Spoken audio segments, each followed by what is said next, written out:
Or one might say that humanity is, and the good of humanity, is a curious combination of beneficence and rascality, of reason and passion.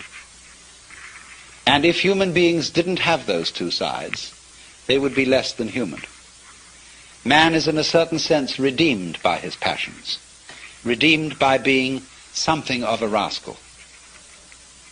Because if he weren't, he would be like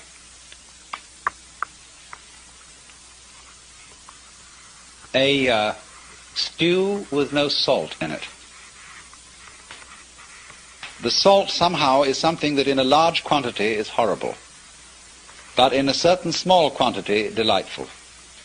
And so everybody has to be salted with a certain amount of unrespectability.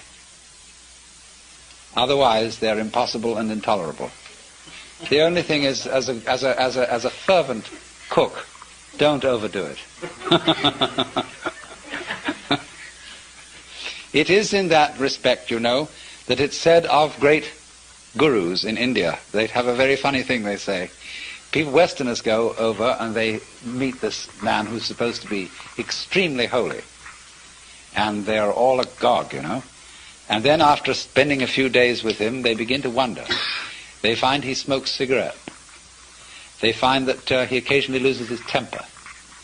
And they begin to think, well, is this man so holy after all? I mean, he surely should not be dependent on these little habits and luxuries and so on.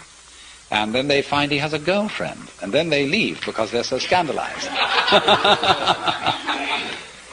Well, then the Hindus say, now you shouldn't get so upset about this, because if this man didn't have a few little vices, he would cease to manifest. He would simply disappear. And he has to have these things to keep him grounded, to keep him in the world. Or if suddenly, you know, he gets terribly angry with a certain student and seems to lose his temper, they say, oh, no. That's a tactical anger. That he did on purpose to wake you up to something. It was for your own development and for your own good. He didn't really feel angry at all.